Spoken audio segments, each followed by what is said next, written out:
Perang ini terjadi ketika manusia tidak lagi mampu mengendalikan hawa nafsunya. Ketika tekanan hidup, keputusasaan, dan godaan kenikmatan sesaat menjerat akal sehat, maka di sanalah awal kehancuran dimulai. Salah satu bentuk nyata dari perang itu adalah penyalahgunaan narkotika, zat berbahaya yang seolah menawarkan pelarian singkat dari realitas, tetapi justru menjerumuskan penggunaannya ke dalam lembah penderitaan yang panjang. Narkotika tidak hanya menghancurkan tubuh dan pikiran seseorang, tetapi juga mengikis nilai-nilai kemanusiaan dan moral yang menjadi fondasi kehidupan bermasyarakat. Sesungguhnya kita sedang disadarkan bahwa perang ini belum berakhir, bahwa musuh terbesar manusia bukanlah orang lain, melainkan dirinya sendiri ketika kehilangan arah iman. Narkoba bukan hanya pelanggaran hukum, melainkan penyakit yang merusak fisik, jiwa, keluarga, dan masyarakat secara keseluruhan. Ia mengeksploitasi kelemahan seperti rasa ingin tahu atau kebutuhan diterima, dan tanpa dasar iman serta etika yang kuat. Sangat sulit untuk lepas dari jeratnya. Jika tidak ditangani, masalah ini dapat diwariskan antar generasi, mengakibatkan kerugian besar bagi masa depan bangsa. Menurut data Badan Narkotika Nasional, lebih dari 3,6 juta warga Indonesia terlibat dalam penggunaan narkoba yang salah, mencerminkan krisis moral dan kemanusiaan yang mendalam.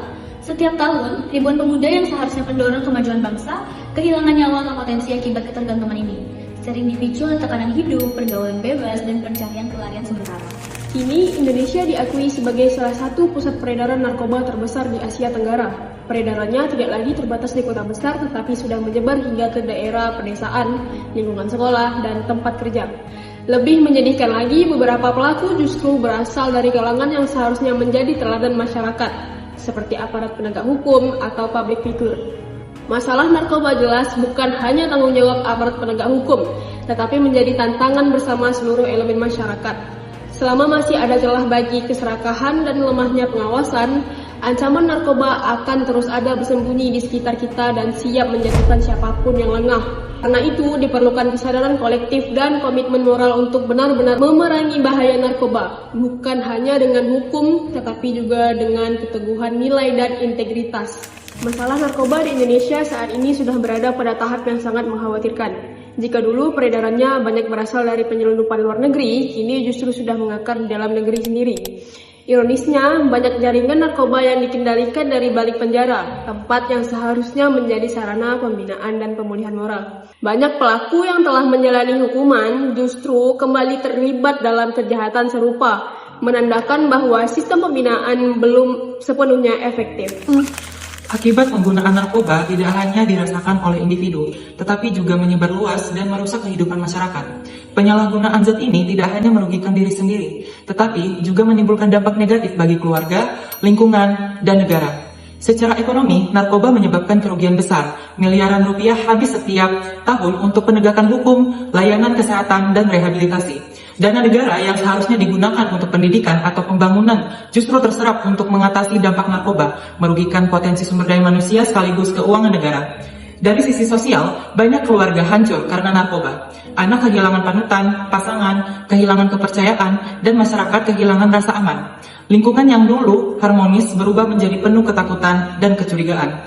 Dampak moralnya pun serius. Narkoba merusak karakter, menghilangkan nilai kejujuran, tanggung jawab, dan disiplin. Ia menumbuhkan kebiasaan untuk melarikan diri dari masalah, bukan menghadapinya. Jika generasi muda terbiasa menghindari kenyataan, masa depan bangsa akan terancam karena kehilangan semangat dan kekuatan moral. Oleh sebab itu, melawan narkoba bukan hanya soal menjaga tubuh dari zat berbahaya, tapi juga melindungi moral dan jiwa bangsa. Tanggung jawab ini bukan hanya milik pemerintah, tetapi seluruh masyarakat Indonesia agar masa depan tetap bercahaya tanpa bayang-bayang ketergantungan. Ahmad Dhani pernah mencapai puncak ketenaran dunia hiburan tanah air. Ia dikenal sebagai aktor muda yang berbakat dan memperoleh kekaguman dari jutaan penggemar.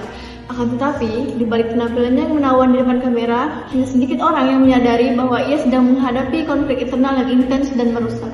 Kejatuhan awalnya dimulai pada tahun 2017 ketika ia tertangkap karena penggunaan narkotika ilegal diikuti dengan proses rehabilitas dan janji untuk memperbaiki diri. Namun pada tahun 2023, insiden serupa kembali terjadi yang akhirnya mengurangi kepercayaan masyarakat terhadapnya. Pada tahun 2025, berita yang lebih mencengangkan muncul ke permukaan. Ahmad Dhani diduga terlibat dalam pengelolaan jaringan perdagangan narkoba dari dalam rutan Salemba, Jakarta Pusat. Berdasarkan laporan dari media nasional seperti Detik dan Antara, operasi penggerebekan mendadak pada Januari 2025 berhasil mengungkap barang bukti berupa sabu dan tembakau sintetis yang diduga berkaitan dengan Amar serta beberapa tahanan lainnya. Peristiwa ini segera menarik perhatian serius dari Direktorat Jenderal Permasyarakatan. mengingat penyebaran narkoba dari dalam lembaga pemasyarakatan merupakan pelanggaran yang sangat serius. Akibatnya, Amar dipindahkan ke lapas kelas 1 Cipinang mulai Juli 2025 serta dijatuhi hukuman isolasi selama 40 hari dan pencabutan hak integrasi, termasuk hak atas remisi atau pembebasan bersyarat, karena dianggap melanggar aturan disiplin dan mengabaikan program pembinaan yang sedang dijalaninya. Pada akhirnya, kisah Ahmad Zoni menjadi cerminan kehidupan yang penuh retakan. Sebuah pengingat betapa mudahnya seseorang tergelincir jika keyakinan dan akal sehat tidak dijaga dengan baik. Ia bukan hanya sebagai pelaku kejahatan, melainkan juga simbol dari kompleksitas perjuangan melawan narkotika di Indonesia. Di tengah kegelapan yang menyelimuti, ada satu pengembangan terkini yang mengejutkan. Ahmad Zoni telah dipindahkan ke lapas super maksimum security di Nusa Kambangan, Pulau Nusa Kambangan, Jawa Tengah sebagai tindakan tegas terhadap narapidana dengan risiko tinggi. Gus Mus pernah bilang, kalau hati nggak diisi dengan Allah, maka ia akan diisi oleh hal lain. Dan seringkali yang lain itu justru keburukan. Nah, kata-kata itu ngena banget kan? Karena akar dari semua perilaku buruk adalah hati yang kosong. Dan ketika hati kosong, narkoba seringkali datang jadi peralihan. Padahal itu adalah jurang.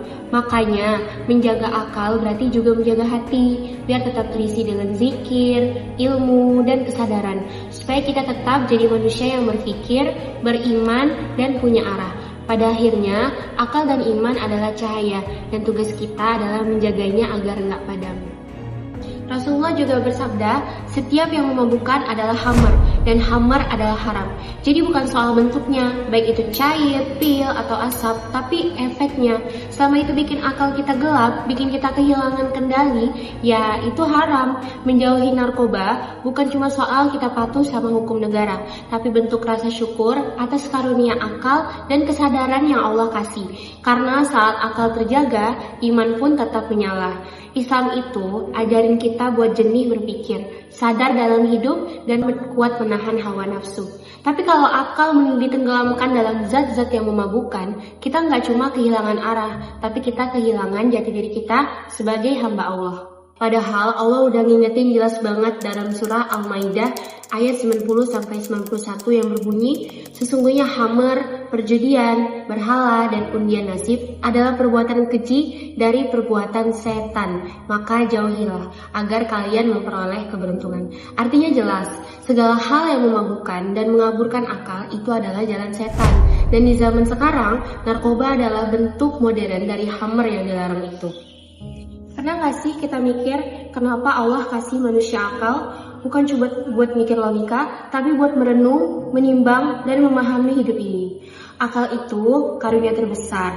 Dengan akal kita bisa bedain mana yang baik dan mana yang enggak.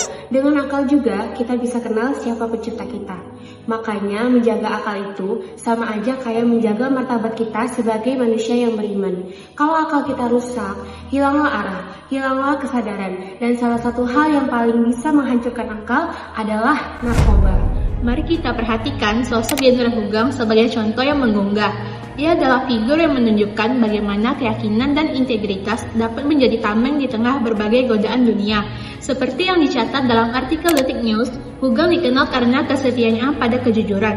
Bahkan, ia pernah menolak hadiah perawatan mewah saat menjabat sebagai Kapolri. Dengan prinsip sederhana, lebih baik menjalani hidup secara sederhana daripada terlibat dalam suap menyuap. Yang patut diperhatikan, Hugeng pernah menyamar sebagai pengguna ganja pada era 1970-an untuk membongkar jaringan perdagangan narkoba. Ia menggunakan wig panjang, kemeja bermotif bunga, dan berpura-pura terpengaruh agar bisa menyusup ke generasi muda yang bebas tanpa menimbulkan kecurigaan. Namun, yang luar biasa adalah ia sama sekali tidak menyentuh barang haram tersebut karena ia paham betul batas moralnya. Dari pengalaman itu, ia menemukan bahwa banyak pemuda menggunakan ganja hanya sebagai pelarian dari masalah sehari-hari, bukan karena alasan medis atau lainnya. Apabila setiap individu mampu menjaga keyakinan dan akalnya, sementara para pemimpin mengikuti contoh kejujuran serta keteguhan Hugeng, Indonesia tidak hanya akan terbebas dari cengkraman narkoba, tetapi juga berkembang menjadi bangsa yang beriman, berintegrasi, dan berbudaya tinggi. Oleh karena itu, dengan kembali mengikuti petunjuk Islam seperti melalui ibadah sholat, zikir, dan berada di tengah lingkungan yang mendukung kita, dapat membangun pertahanan spiritual yang kokoh sehingga lebih tahan terhadap berbagai godaan dan tekanan hidup yang berujung pada kehancuran. Islam juga menanamkan prinsip-prinsip seperti kejujuran, tanggung jawab, dan kesadaran diri. Aspek-aspek ini sangat penting untuk membentuk generasi muda yang memahami bahwa kehidupan bukan hanya tentang mengejar kesenangan sesaat, melainkan juga tentang pemenuhan kewajiban kepada Allah dan lingkungan sekitar. Ketika prinsip ini berkembang, individu akan lebih waspada dalam setiap langkahnya, termasuk dalam menjaga jarak dari bahaya narkoba. Penyalahgunaan narkotika di Indonesia bukan hanya masalah hukum, tetapi juga krisis moral dan spiritual. Dalam Islam, menjaga akal dan jiwa merupakan amanah dari Tuhan. Penggunaan narkoba berarti merusak keduanya dan mengkhianati kepercayaan itu. Melalui ibadah seperti sholat, zikir, serta lingkungan yang baik, seseorang dapat memperkuat iman dan menjauh dari godaan. Nilai kejujuran, tanggung jawab, dan kesadaran diri penting untuk membangun masyarakat bebas narkoba. Pemuda perlu memahami bahwa hidup bukan hanya untuk kesenangan, tetapi juga memenuhi kewajiban terhadap Tuhan dan sesama. Keteladanan Jenderal Hogang menunjukkan pentingnya integritas dan keberanian moral. Ia menolak suap, menyamar demi memberantas narkoba, dan tetap jujur dalam setiap tindakannya. Hal ini membuktikan bahwa pemberantasan narkoba membutuhkan kekuatan hukum sekaligus moral yang kuat. Sebaliknya, kisah Amar Zoni menunjukkan bahwa ketenaran tanpa pengendalian diri dapat membawa kehancuran. Kasusnya menjadi peringatan bahwa penanganan narkoba juga memerlukan pendekatan spiritual dan sosial, bukan hanya hukum. Dari kedua contoh itu, jelas bahwa perjuangan melawan narkoba harus mencakup menegakkan hukum, pendidikan iman, dan keteladanan moral. Dengan meneladani sosok seperti Hogang dan belajar dari kesalahan orang lain, bangsa ini dapat membentuk generasi yang kuat dan beriman. Sebagai mahasiswa, kami menyadari bahwa narkoba dekat dengan kehidupan remaja. Karena itu, penting bagi kami untuk memperkuat iman, menjaga pergaulan, dan berpikir matang sebelum bertindak. Kami belajar dari Hogang untuk selalu jujur, bertanggung jawab, dan menghindari jalan pintas. Kami bertekad menjadi generasi muda yang unggul, beriman, jujur, dan peduli dengan menjaga nilai-nilai Islam serta meneladani tokoh berintegritas. Kami yakin Indonesia dapat terbebas dari pengaruh narkotika dan melangkah menuju masa depan yang lebih baik.